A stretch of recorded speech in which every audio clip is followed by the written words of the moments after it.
Hello everyone and welcome to another video with me, 320 Sim Pilot, and today a very exciting moment. We are getting our first look at X Plane 12. This simulator has been in development for a while. It is of course the successor to X Plane 11 and it is the new flight simulator on the market. It is in early access at the moment. It is available to everyone if you would like to go and pay, and then you'll get access to the early access, but of course be aware that it is not finished. This is not the final product yet. This is clearly a work in progress, and there will be plenty of things I'm sure that we'll have to look at and see ironed out as time goes on. This is the first time I've used it, so I'm loading it up and giving you my very first impressions on it. I am a real-world Airbus pilot, so I'll give you some context on how I find the simulator and the aircraft, in particular the A330 in it. I've not flown an A330, I fly the short-haul Airbus family, so this is still going to require a bit of a stretch on my part, so I am by no means an authority of any kind on any Airbus aircraft, but in particular the A330. We'll also be able to enjoy the simulator and see what we get out of the scenery, the lighting, what's changed, what do we notice is different, and I have quite a lot of hours in X Plane 11. I've used that a lot. That's where my channel started, flying the toeless Airbus A321 in X Plane 11. So here we are now. This is a completely default base configuration. There are no mods on this of X Plane 12. Let's take it for a spin. Let's try out the A330 and a few other aeroplanes and have a look at what we've got in this simulator for us now. Very exciting. Before we start, let's have a look at some of the menus. So you'll notice the simulator configuration is changed slightly. The main menu looks slightly different, but in here we have all the usual information. So I can, how do I close that window now? I've done that. There we go.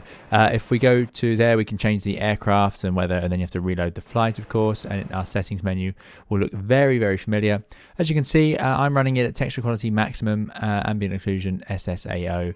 I've got super sampling off, a bit of anti-aliasing and filtering, and then we've got maximum on everything except the rendering distance. I want to enjoy it for what we can. It's drawing parked aircraft and 3D vegetation. So that's the settings I'm running with, and later on in the video I will give you a bit of an FPS readout as well.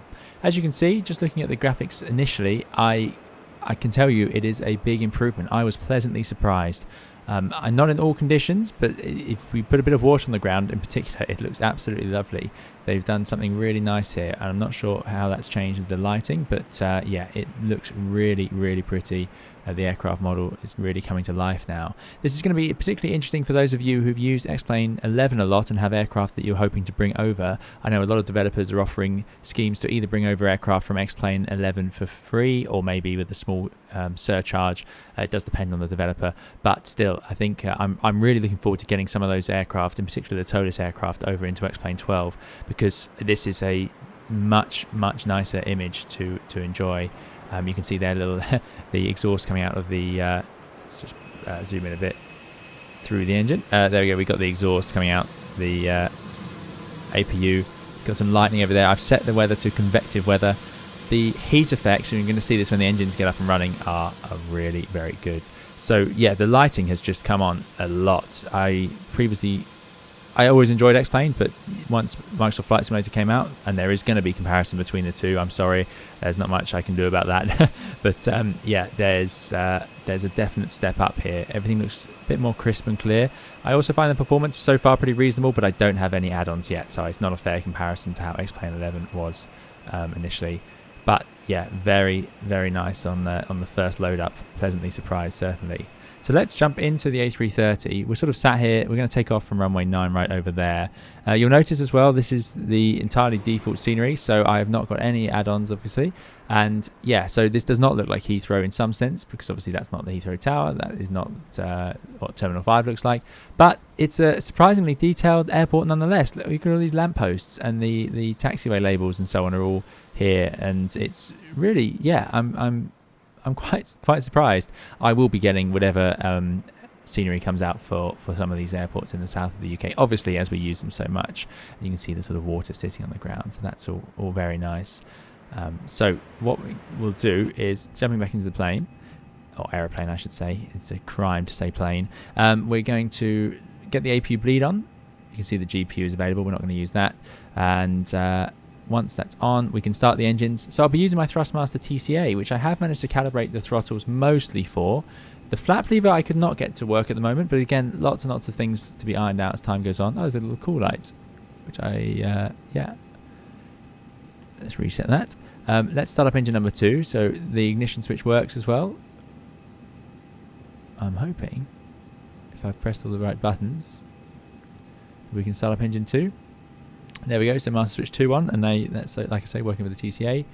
And here it comes. So I'll give you a bit of a sense of the sound. This is the new airplane, the Airbus A330. It was not included in the previous X Plane versions. This is the first time we've had a native Airbus, so I'm particularly interested in it. I'll let you enjoy some sounds of the startup.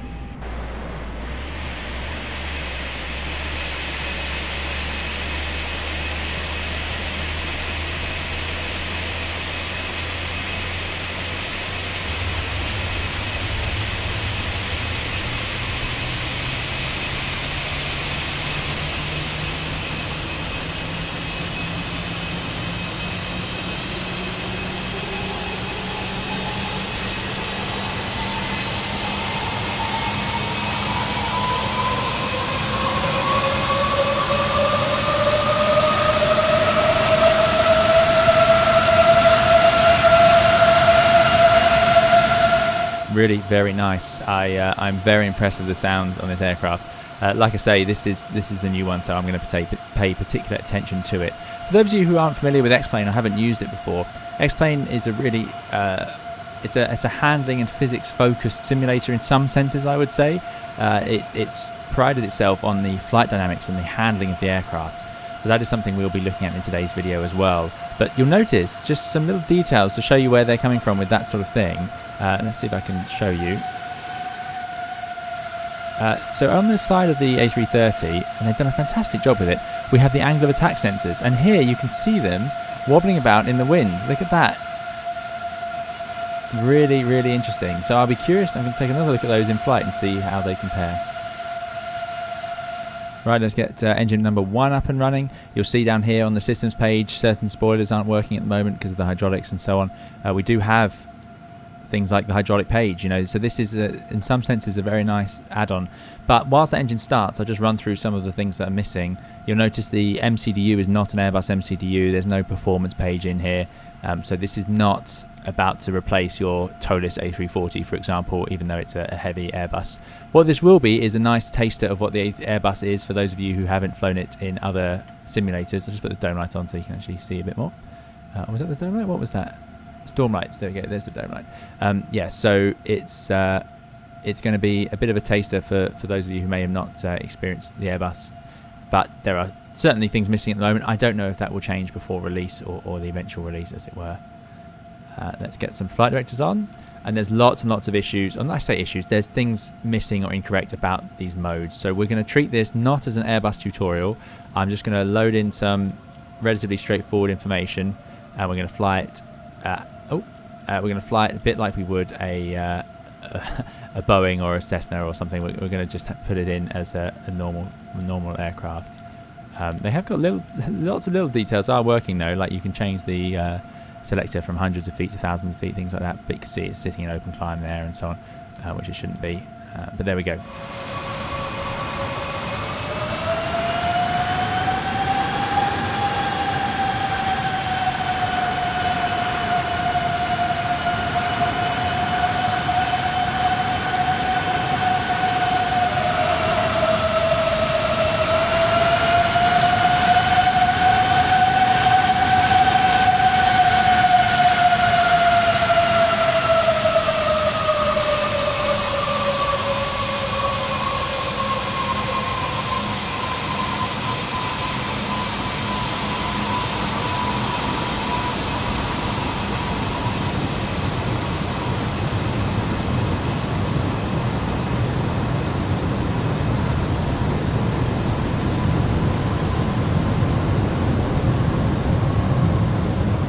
So I just thought I'd give you a bit of eye candy here of the A330 taxiing around, and very nice it does indeed look.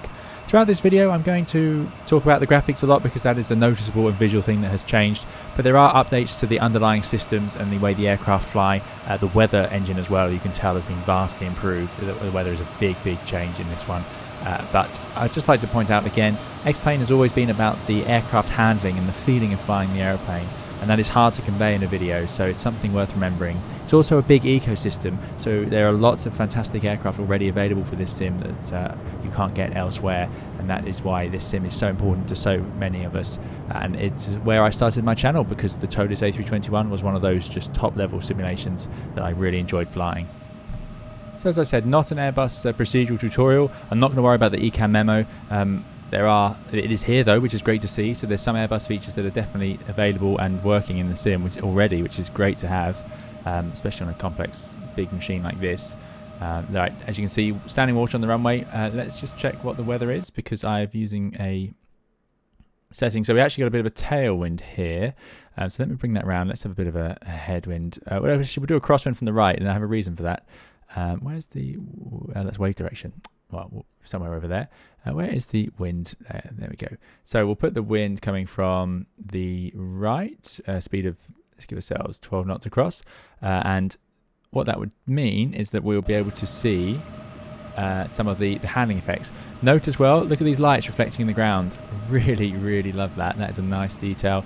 Little raindrops. We can put the wiper on as well. I know these effects were used in the marketing, or in the original announcements and so on, and for good reason. They've done a really nice job with the rain effects. I'm really quite pleasantly surprised with those. But that's not the only thing that's improved. We can see the clouds as well. I've gone for convective weather for a reason. It's giving us a chance to actually see what they've done with the clouds. Now, I'm not entirely convinced about every aspect of these clouds, but I've got to say they are a huge step up from what we had before, and as you'll see as we get into the air, they're going to make all the difference, and you're going to see that the way the light is cast on them and comes through them is a big step up. So what I'm going to do then is, like I say, we're going to take off the aircraft as you would normally. So our side stick down, release the brakes. I'm going to go toga. We're doing a flat one takeoff in the 330.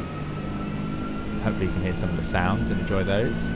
And away we go. Look at the rain streaming up the windscreen. Very nice indeed. Unusual to use the wipers actually on takeoff. Most pilots would do anything to avoid it. Starting to get some air noise as well. Nice mounting. And I can tell you now, the handling on the runway, as I use that rudder, you can see that it's quite larger movements, but it's all sort of muted down nicely. You can feel the weight of the airplane. So I'm really happy with the handling. Looking forward to, like I say, getting some of our other aircraft into the sim. Out of the rain now, look at that, and it does sometimes do that halfway down the runway. Remember, you're covering a couple of miles as you take off. Anyway, well past rotations, up we go, releasing the rudder, and it's weathercocking into the wind. Positive climb, gear up. 200 knots is definitely too fast, but there we go. So actually, look at that, the flaps have apparently auto-retracted, even a bit earlier than they do in the 320 family. But that's it, so now we're at slats 1. I'm assuming that's what happened there, but I don't know for sure. Like I say, I'm not an Airbus A330 pilot. We'll park that wiper.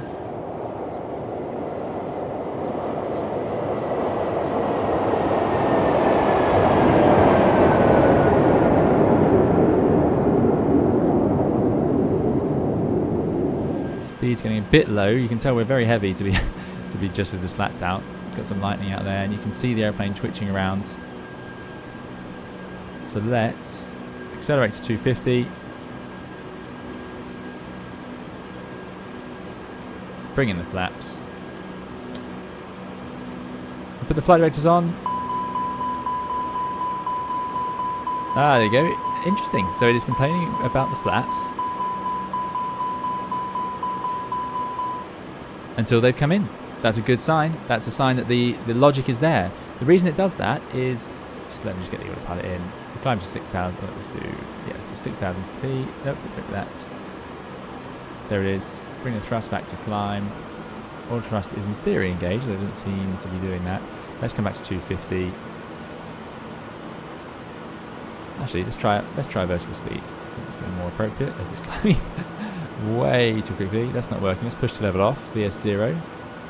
Nose going down. Straight towards that weather. Is the weather radar going to work? I don't think so. There it is. No, it is. There we go. So we can see a bit of a route over there. As you can see, though, thrust carrying on away until you actually select the speed. It doesn't engage automatically, but there we go. Again, lots of things with this, the flight automatics that need to be updated. But as I said, early access this. So let's head up 6,000 feet then, 1,000 feet per minute. temperature outside +22, no need for the ice just yet. And we're going to fly through some of this weather. So now seems like a good moment to talk about the scenery. This is the default London scenery. So I did load in scenery because if you don't, you can choose the areas of the world you want to install. It wasn't too big. I installed quite a lot for about... Oh, there's the rain noise. Brilliant. I installed quite a lot of scenery considering it was about 60 gigabyte install. As you can see, a few nice landmarks, London Eye and so on. Not a major upgrade in some senses. You can see the riverbanks sort of look a little bit harsh, and yeah, it's recognisable to those of you who used X Plane 11 when it comes to the scenery on the ground. But yeah, still, it has definitely got those Waterloo. So it's got the it has got the landmarks there, but it does not have the satellite scenery of the way Microsoft Flight Simulator runs its scenery. Look at that though, heading into these clouds. Volumetric clouds now with lighting that pushes through, so you can see them being lit up and cast in shadows. So as we fly through them, we'll get the different effects, because before they were a little bit flat perhaps in some cases. Although I always quite liked X Plane 11's IMC configuration. But there we go, into the cloud, into the rain, and then the rain arrives. That's great. That's just how it goes. Just how it goes when you get that effect. It is very noisy. It is very noisy. So let's see. I'm going to just take us over into this. It looks like there's a bit of a gap on our radar over here. Not much of a gap by any means, but a little bit. So let's see if we head over there. And lo and behold, there it is. How good is that? I do like that. So we've got out of the worst of that rain, climbing up and up into a bit of a gap, so they can see the radar working, 3D clouds working, weather in the clouds, and turbulence associated with them. You can see that turbulence has dropped off now, because again, flying through lightning and stuff is not something we do with the aircraft day to day. It is too rough, too uncomfortable, and we don't want lightning strikes and severe turbulence, things like that. There's just a recipe to get somebody injured in the cabin. There we go then. So what I'm going to do is let's adjust that weather slightly. So here we have the weather. As you can see, I've done manually enter convective. We can put in large scale thunderstorms, where it just puts in a massive thunderstorm there, or we could put in VFR scattered, have a bit of nicer day. So let's do that. And there is of course the option, instead of manually, to download the real weather, and it does a pretty nice job. So there we go, a bit more of a normal day now over London. And here we are in our A330. So we'll do a bit of handling, then take it back down the Thames, fly and approach into London. Also look at some of the different weather options and the daytime and the lighting and so on. This 330 model that they've included is very nice. I'm very impressed with it. I think it's, for a default aircraft, really quite a nice job so far. I'd like to see lots of things that we want to see improved always, but it's a nice machine, and I'm looking forward to, I think I'll be definitely taking this for a couple of flights. It's just about at a stage where I can, even as an Airbus pilot, it makes sense to me just about, so we should be able to get through some flights with it. Something of note as well, and look at the model, it's just such a pretty model. It really looks just lovely. I'm really impressed with it. And also an amazing livery. It looks excellent, really nice capture of those red engines. Those angle of attack indicators, by the way, we talked about earlier, looking nice, pointing straight into the airflow. And that's what X Plane's all about. The handling of this aircraft out of Heathrow there was really nice. It feels really heavy, it's dampened on the runway. You can use the rudder pedals in a bit of a crosswind and it behaves as you would expect. The rotation was nice, even if it was a little bit fast. But yeah, it does feel really nice. In the few, I have done a couple of takeoffs with it, and it is lovely. So we'll take it back and try out some landings. This is the sort of thing I'd expect from X Plane, being that X Plane 11 was also very nice on the handling characteristic side of things. So, as an Airbus pilot, I'm obviously now going to take it for a bit of a spin in hand flying. So let's disconnect the autopilot. Let's get rid of the flight directors. The bird doesn't work, for those of you familiar with that, but there we go. We can put it into track FPA mode, but it doesn't give us a bird yet. I don't know if that's set to change. What we're going to do now is just see how it handles in normal law. I have a couple of videos on this now on the channel, both in the TOLIS and the fly-by-wire and the Phoenix simulations. So it's something we're used to showing on the channel. So we have to, of course, try it out in this Airbus A330. So first of all, does it hold the G-force? So all we're commanding with the side stick, remember, when we pull back, we tell the airplane to increase the G. When we push forward, we tell it to reduce the G. And then when it's sitting at neutral, it should stay where it is. So is that functioning in normal law? So pitch back. And then when we let go, it should pretty much stay where it is.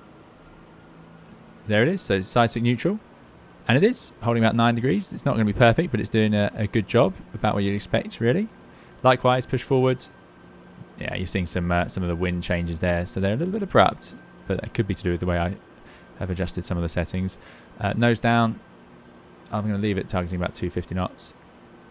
Leaves the pitch there. So that's all looking very good. And I'm going to say, I've not changed anything. I've just calibrated my side stick as, when setting up X Plane, and it's worked nicely. I am not using my previous settings. So that's a nice feel on the pitch, definitely. Let's try it on roll. So when you're commanding roll in an Airbus, when you move the side stick left and right, you're not commanding a aileron deflection, you're commanding a rate of roll. So by moving the side stick to the left, I'm going to tell the Airbus I want it to roll at a certain number of degrees a second, all the way up to the maximum. So as I put it in, the aircraft will steadily roll, and as I let go, it should go to 0 and hold the roll where it was. And there it is. You'll notice as well, in a normal aircraft, as you bank it, the fact that you've now changed the lift from pointing straight up to pointing at an angle means that the airplane will actually start to descend slightly. More than this, certainly. So the Airbus does a nice job of slightly correcting that. Let's see. Let's put it up to 33, and the airplane should stay roughly level. Shallow descent, not unreasonable. So not a bad effort at all. I wouldn't expect it to go that far down, perhaps, but there it is. There's just a little bit of a pitch up to correct it. There we go.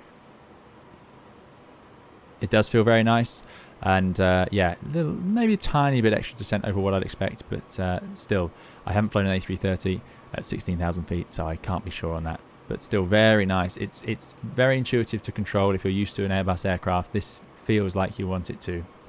Oh, there's a little boat down there. I say little, a Nimitz class aircraft carrier down there. Good. Now the Airbus should let us roll all the way to about 67 degrees of bank.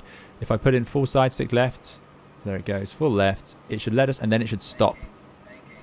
There's no bank angle warning like that. But there we go. So, there isn't. Maybe there is on the 330 to be fair. But yeah, there we go. What it's doing is it's actually dropping the nose and protecting itself a little bit there. But if I pull up with the side stick, we should be able to maintain roughly level flight.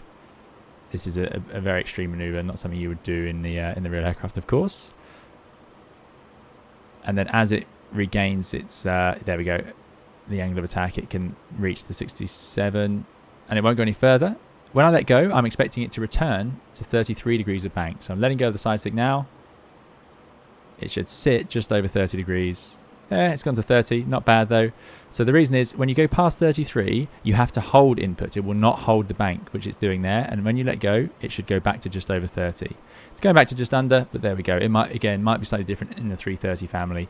But remember, you can fly the 330 on the same license. There are pilots who will fly the A330 one day and then the A320 the next. And likewise, they might fly the A350 as well. Good. So that's all looking pretty good. We've got bank angle limits. We should have pitch limits as well. So if I lower the nose, it shouldn't go below -15. So let's go. And that's what those green equal signs means. There we go. It's limited it. And we're running out of room quickly. So let's pull up. If I go full backside stick, it won't overstress the aircraft. It can only go to its maximum G of 2.5. It should display on that lower ECAM, but it's not. But that's true in quite a few sims, actually. There we go. Up towards 30. And now we need to get that nose down. Again, the G-forces are limited in normal law. So that's looking good. It's got bank angles, pitch limits. There's a nice runway down there we can head down to. So that's all looking very nice, and you can see the auto thrust doing a good job of keeping up with us in the background. So yeah, it handles nicely. It feels like a genuine Airbus. I really, really like that. Something I mentioned earlier was how you have the ECAM memos. Look at this. We have a status message. If I press status, avoid icing conditions. So not sure why it's saying that, but it's obviously got some sort of bug or fault locked in the background. Now, this is something I've noticed so far. That some faults are working nicely and others are perhaps getting stuck. But let's go to status. There we go. So I've turned off the generator. It's not quite giving us the ECAM yet, but as you can see here, what have we got? We've got generator 1 off, generator 2 feeding AC2. I'm not sure why it's in amber. These are slightly different pages to what you have on the 320 family. So the system pages are here. There you go, the generator's online, but it's not showing any voltage or hertz. So again, early access, but you can see the intent is there that this could become quite a detailed Airbus, certainly. But like I say, it's not at the same level as the fly-by-wire, and certainly not at TOLIS levels or anything like that, or Phoenix levels in any way. It's still, though, like I say, the PFD, the normal law, the feel of it are all very good for that first Airbus experience. And look at those clouds, really quite pretty. I'm very, very pleased so far with what I've seen of the weather engine, which is a big part of this. Whilst we're sort of gently turning back towards London and we're passing these sort of slightly fluffier clouds, let's talk about the performance. I've actually found it to run very well, but again, I'm not running with any add-ons. Over London, I've been getting over 30 frames a second, and you've seen my settings are all very high, so here they are. I've got the settings set way up, and if I go to data output, I can show you the frame rate. As you can see, currently 43 frames a second, really not too bad at all. It does lower a bit, obviously, as you get over and towards London, but the real test of the performance is going to come later on as we get into the more complicated aircraft. The recommended specifications from X Plane are an i5-8600K or a Ryzen 5 3500 processor, 16 to 24 gigabytes of RAM, and a DirectX 12 graphics card with 4 gigabytes of VRAM, like a GTX 1070. I'm running this on an i7-10700K, 32 gigabytes of RAM, and an RTX 3080 graphics card. So a very powerful graphics card. So that is certainly going to be helping my performance. It does seem like a bit more is being weighted onto that graphics card, because I'm pleasantly surprised at that performance. Look at that. It really, yeah, the lighting and the weather the leap is not subtle. It is a huge step forward in my eyes over what we had. Whether it's better than Microsoft Flight Simulator, again, a test for time to tell as we move on. And better, doesn't need to be better, or does it need to be good enough for those of you who want to fly around in X Plane to enjoy the simulator? I've been using X Plane continuously. I used X Plane 11 recently on a stream, and it's something I'll be using in the future, no doubt. So I will be using X Plane 12 regardless. So it's not necessarily competition, but the comparisons are certainly going to be there, and I can understand why for those of you who are new or haven't used X Plane before. So now let's try out a couple of different weather scenarios. So we're in VFR scattered. Let's just go to clear. Now clear always was nice in the previous X Plane, but it tended to have a bit of a haze to it, and you couldn't see as far as I'd like. So this, again, I think it's that lighting that's really worked nicely. So you get a really crisp day out of it, beautiful visibility. It's nice, but again, this default scenery is not. This has not changed much, the actual ground texturing and so on. To my initial eyes, anyway, it looks a little bit bare, because that's mainly because we've been treated to such nice things over the last little while. Let's go to few clouds. There we go. Now they do cast shadows, so there's huge improvements, no doubt about it. But yeah, it's not going to mean that you don't need to. If you're flying around VFR or something, you're going to want to get the scenery for wherever you're flying. Let's try out. Let's drop it into VFR broken. Oh, that's no good at all. Let's try and get below the cloud, see how it looks down there. So this looks pretty similar to how we had it earlier with the thunderstorms around and so on. But what I would like to do is just test out the lighting now. So when you get lower level clouds or broken clouds like this, let's just level out a bit here. Yeah, the sun can sort of play some rather aesthetically pleasing effects into it, especially as the sun gets below or towards the horizon. There we go. Look at that. This is leaps and bounds ahead of where we were with X Plane 11. I am very impressed with the way the lighting and the clouds are now interacting. I think this is what we needed, or for me, this is what I was hoping for. Now, like I say, I've used X Plane a lot. I will continue to use X Plane a lot. It provides some excellent add-on aircraft, and it's a real relief to me in this initial impression to get to fly around in aircraft in this simulator looking this nice right from the start. As I said earlier, if you want to directly compare it to other simulators, namely Microsoft Flight Simulator, then that's going to potentially be a different matter. But like I say, this is a big relief to me, so that I can enjoy those aircraft in the environment that they deserve, really, because we have aircraft that look so good, and the simulator was sort of lagging behind the actual add-on aircraft we had. So yeah, I'll stop ranting now. So here we are with a bed of clouds, as it were, sort of typical IFR humid conditions. You notice you get this vapor effect off the wings as well, another X-Plane trick where it senses where the lift is being generated and can give this condensation. This is caused by the low pressure above the wings generating that cloud. You don't tend to see it at this point though, because the angle of attacks as you get higher are a little less pronounced, so it's perhaps slightly overdone. I've been seeing it quite a lot in my time with it so far, but a heavy aircraft manoeuvring around like this, perhaps. It's not something we can see from the flight deck, obviously. But there we go. Look at that. This is really very nice. Something else I'd like to say is that the heat blur effects out the back are, I would say, now industry leading. It's really very good. the jet blast effect of the engines. We'll see a bit more of it, and you might have seen it on the ground during that departure. But yeah, I realise I'm focusing a lot on the graphics here, but that is simply because the simulator was already, we all knew what the simulator was like. It was very nice for handling aircraft and systems and procedural training. So it's just really good to get the graphics that these airplanes, like I say, deserve. It's been really quite an experience using this aircraft. This is very much a sort of Boeing style, so you've got execute button and things like that we don't have on the Airbus. So I'm having great fun trying to get my head around it. So we're going to now descend down. I'm going to go down to 3,000 feet, and we're going to join the ILS into Heathrow and try it out for a landing or two. So on the Q&H, which we shouldn't be up here. Again, this is not a procedural video. I'm sure I have done plenty of things wrong throughout this video. We'll put low auto brake on. And we're in thrust idle and open descent. Engines are coming to idle. So like I say, for those of you used to the Airbus, although this isn't perfect, it is manageable. It's not frustrating to use. Can I put it that way? It's an Airbus. You can get it to do roughly what we want. For example, it's not drawing the line as it should do. It should draw me a line straight to the FI27L, because that's what I put in, but actually you can see it's got the approach and the go around. So I'm just going to actually use the heading bug and radar vector ourselves a bit more. But look at this, when I pull the heading bug, there it is, and I can bring it around. So you know, it's all manageable, even if it's not quite right. Let's make sure we've got all our lights on. Passengers are all strapped in. Might need to reduce the fuel a little bit. 52 tons seems like quite a lot of fuel. So again, where are we going to do that? I think that is done in, can I change it here? So let's change the total fuel. Let's put up the payload a bit. Oh no, maybe not. Let's try a bit less fuel. There we go, 16 tons of fuel. Is that enough in a 330? Who knows? So those of you familiar with X Plane, the menus are all the same. They're very good, very accessible, and very straightforward. What I do want to do is, while we descend, let's make it clear or nice weather and set it to, we've done evening. Let's see how that looks. And just give you a sense. Let's turn off those lights. I'll dim those lights. And here's the night lighting. Now, I always liked the night lighting in X Plane 11. I thought it was quite subtle, but nonetheless usable.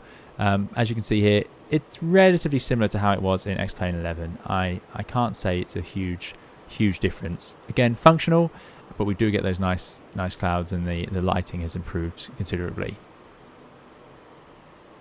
Things like managed speed, I'm not sure if that's going to work. I did notice the F and S speeds were working earlier on, so we shall see. 16 miles out, 4,000 feet, we're just a bit fast. Let's use those speed brakes. They do work. As you can see, frame rate now down at 30 frames a second as we head over central London, which is going to be one of the busier places. So I'm expecting that if I start adding scenery and aircraft, I'll probably have to reduce my settings slightly. That is my guess at this stage, but again, early days, so things could change. So there we go, below the flap limiting speed. So let's get out flaps 1. I'm going to select vertical speed now because I'm okay on the height, but I want to slow the aircraft down. Speed brake's going away. See, 190 knots. Come on, 300 feet per minute. It has the out blue, so that's good. But yeah, we do need to slow down a bit more than this. And I'm going to arm the approach to see if it lets me do both autopilots. Yes, it does. There it is, AP1+2, so that's nice. So there's been a good effort, definitely a great effort made in some of these senses. Again, we must remember this is a default aircraft. You can't compare this to the fly-by-wire, to the Phoenix or the Tolis. Again, the lighting so far at night, yeah, it is nice, but it's in the daylight that this sim has really come to an improvement, no doubt. So let's put it full night, just see how that looks. There we go. Airports aren't that bright. And the runways, you tend to only see the runways when you're truly lined up with them, or very close to being lined up with them. So let's bring it around onto an intercept heading. Let's bring out flap 2.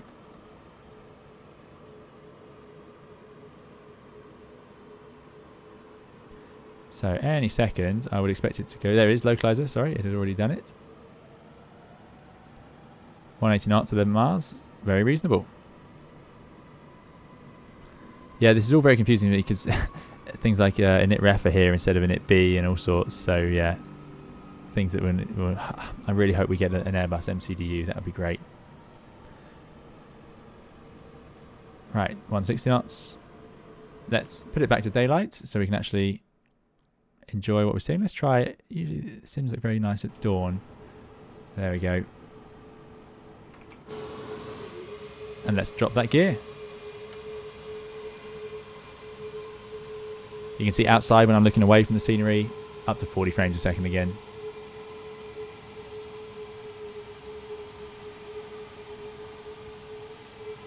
Love the way the landing gear trails like that. They've done just a really good job on the model for this airplane. Look at the slats. This is really nice. Really nice. You can tell I'm a fan. And here's that jet blast. It might look similar to how it was in X Plane 11, but I think it's a step up. It's pretty much as good as I've ever seen it modelled. Right, flaps to 3. I shouldn't say flaps 2. You say flaps 3. Speed back a bit more. And flaps full. I'll wind the speed back to what I'm assuming will be about VLS plus 5 for final approach. I haven't worked out how to arm the ground spoilers yet. I can grip it like that. There will be a command to do it, I'm sure. It's saying no DH, so that's that's interesting. It wouldn't actually say that. It would only say no DH if you've typed in no, which would be something you'd do when you're doing an auto land in Cat 3B conditions. So I wonder where it's got that information from. Arrival data. Oh, there you go, a bit of information about the runway. Progress? I don't know. A problem for another day as we... Well, like I say, looking forward, we'll get some of the more detailed Airbuses into this sim. Interestingly, it's gone into final lap mode. Not something I'd expect it to do here. Again, maybe the 330 does, but I suspect not. But there we go. It's flying the ILS very nicely. Not showing much of a wind, so let's make it have a bit of a challenge. So we'll go and let's add a wind layer. So this is just for those of you who haven't seen how X-Plane's systems work. We can put 14 knots, and I'll put it coming from the south west. There we go. Now that's going to suddenly throw the airplane off a little bit. Oh, did I not get that right? Anyway, bit of wind anyway, so we'll just see it having to do a little bit of tracking and correcting, which is doing nicely.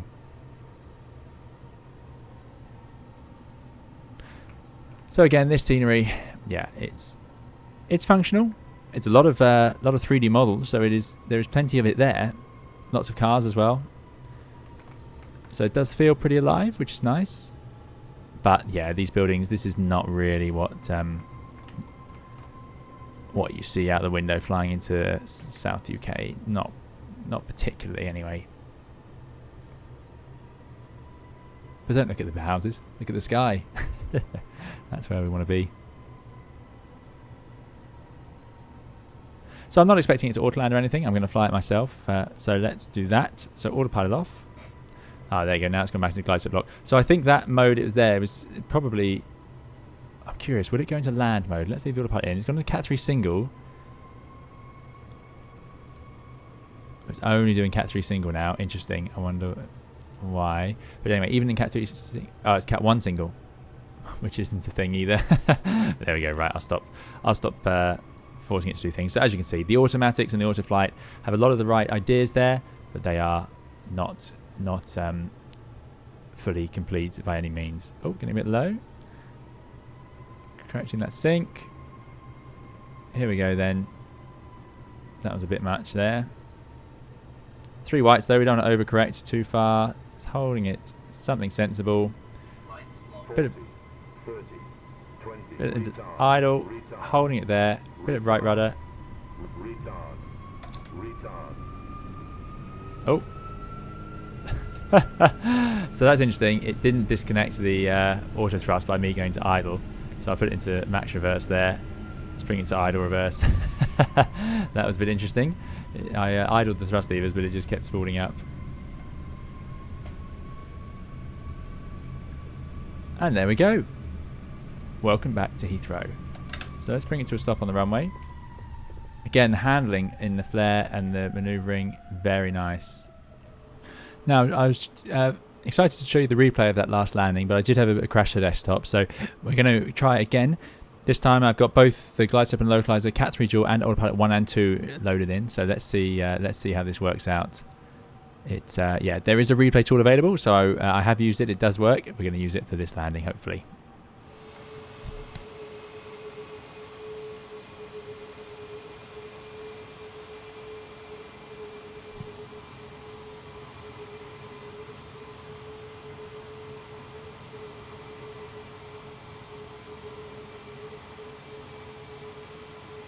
here we are on final again then. Good excuse to get another landing in.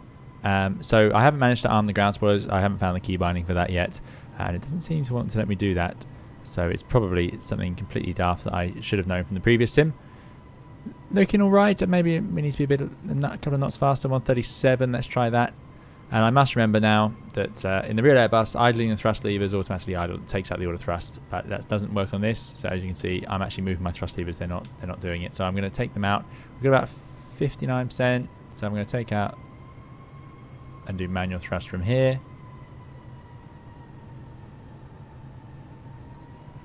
Something like that.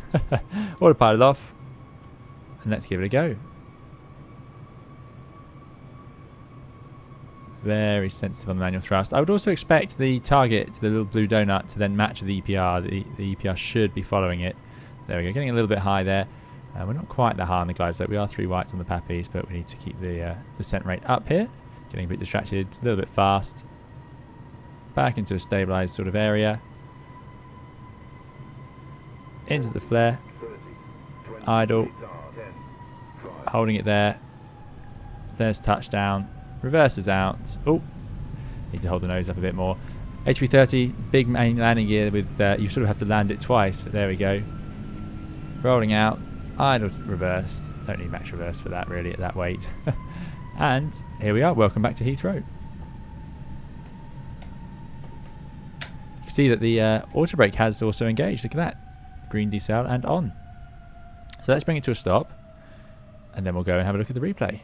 So here it is, just like before. All you have to do is press Alt, left Alt and R, and then it will rewind you. It's really, I really like the replay tool in X Plane. One of the best. Love that effect when you can see the shadow. Oh, great. Now that's a treat. And there we go. So now we can watch it again. You can pause, you can accelerate. So that's all there, present and correct, as we would hope so. Love that effect. That's my favorite time to land. It's early morning if you're landing on a westerly facing runway, as a lot of them are in the UK, and you get that effect. Look at that. Great. So then what we can do is we can go outside and treat ourselves to watch the landing as many times as we like. It will change the configuration of the airplane as it needs to. A little bit the ground spoilers, yeah, the ground spoilers should come up anyway. That's because of the Airbus logic, so that's good to see. But yeah, very cool. Few minor bugs in it. The rudder is perhaps a little bit extreme. That's probably from where it touched down. There we go.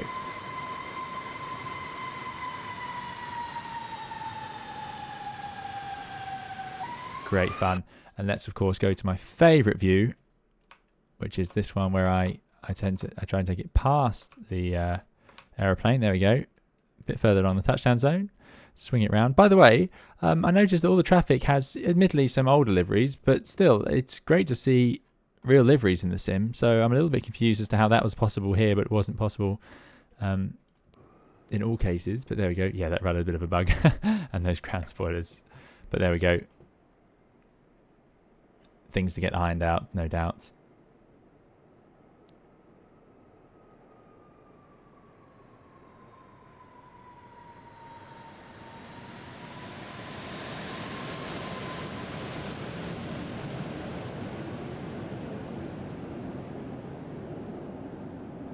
By the way, notice the gentle sort of shuddering of the stabilizer. Something I want to show you actually. If we leave this, and what we'll do is I'll just show you outside. So we're going to hold on the brakes, and as we set thrust, get those engines roar, and then you'll see the tailplane vibrate, which I really like. Sort of juddering around in the buffet. Look at that. Just great. And the flaps as well, no less. Look at that. Brilliant. Really, really nice. And there's that sort of jet blast effect. Really, again, very nice. Now, it's not all perfect as we've seen. There are some things, especially with the ground scenery, that are not... I wouldn't say they look like a huge change over what we have with X Plane 11, although I'm sure they are. Work has been done. But the weather system and the lighting has just been a real breath of fresh air for this sim. It's really, really nice. And I've really had a lot of fun experimenting with it and trying it out for this video. So that is great. I look forward to seeing how that develops. I'm also excited to just get all these aircraft back in here. We can be flying. I mean, I don't know if I'll have to pay for some of these, but yeah, if we can get our Airbus 340 back in. We can get our A321 where it all started in here. We can get our a Beluga. I hope we can get across that. I mean, this would all just be great. I hope they do anyway. But of course, there's no guarantees yet as to what is and isn't confirmed. But there we go. We have, of course, got to try out another of the new aircraft added to X-Plane's fleet, and that is the F-14, now included by default. As you can see here, this is a modified, I guess, an updated F-14. I think it's a B, or is it a D? I'm not sure. The F-14 is one of the aircraft, funnily enough, it's pretty much the only fighter jet we've flown on the channel, or in any serious way. So it's an aircraft that I fly in DCS. It's the only aircraft I fly in DCS, actually, and it's I'm a big fan. So let's put out some flaps. And let's get rid of the parking brake, and let's see what it's like. Visual model, by the way, they've done a very nice job. It's a shame, I feel like there should be pilots there, but I don't know if that's coming later or not. But yeah, this looks like quite a fancy version of the F-14. You can see it's got a separate HUD, whereas the older ones have the HUD built into the front windscreen. So we'll go full power. Now, don't get me wrong, this is not about to compare to the Heatblur F-14 Tomcat, and funnily enough, this one is quite hard to control with the rudder. It's very, very sensitive. So let's get it into the air, get the gear up, get the flaps up before we overspeed them, which is very easy to do. And there she is in the air. Lots of noise, lots of afterburners, lots of vapour. I do like the wingtip vapour. It's very, very sensitive, as you'd expect. To me, I mean, I can only compare it to the Heatblur F-14, and I found this one is a little bit precise, perhaps. It feels like I'm flying an F-18. Look at this. If I let go of the stick, it's almost like you're in a fly-by-wire aircraft. I don't know quite which version they're trying to simulate, but the F-14 had very basic flight control computers. But anyway, there we go. What it does have is a very nice cockpit. I'm quite pleased with this cockpit. They've got lots of switches in the right place. You've got your gear lever there. Let's put the hook down. Does that work? And there we go. So you can see the bits are here. It's a beautiful sight nonetheless. Who can't enjoy a Tomcat flying around? It's like a penguin. It's guaranteed to make you smile.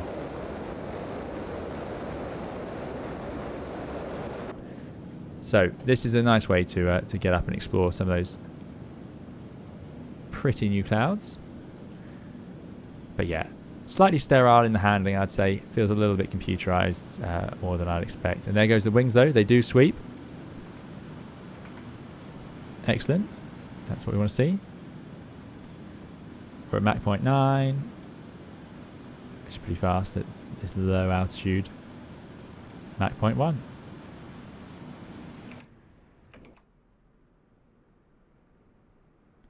Here it comes. Very cool. So this is certainly nice, but like I say, not about to distract from your Heatblur if that is what you're used to flying. But if you're not, this is a lovely way to experience the Tomcat's flight deck and to just enjoy flying around in such a nice looking aeroplane. And again, for a default aircraft, it's going to be very, very hard to complain about it. They've done a nice job with it. And this cockpit is surprisingly complete. For example, the engine instruments, this is what they are. They got the nozzle positions. I mean, it's here. It's a Tomcat. They've done a great job with the cockpit. Is in particular impressing me, I've got to say. So they've done a really, really nice job on that. So hopefully we'll see maybe a bit of a tuning of the flight model as the early access runs on. Just for those of you interested, here's some of the aircraft available. So you've got your A330, 737-800, MD-82, these have been standard in X-Plane for a while. You've got some other general aviation aircraft here, Cirrus Vision, SR-22, all very nice. Van's RV-10 as well. These are aircraft that I don't typically use, like the F4 Phantom, that's been in X-Plane before as well. So there we have my initial video and first impressions of X-Plane 12. Now this has been a long time coming. We've been excited for this release.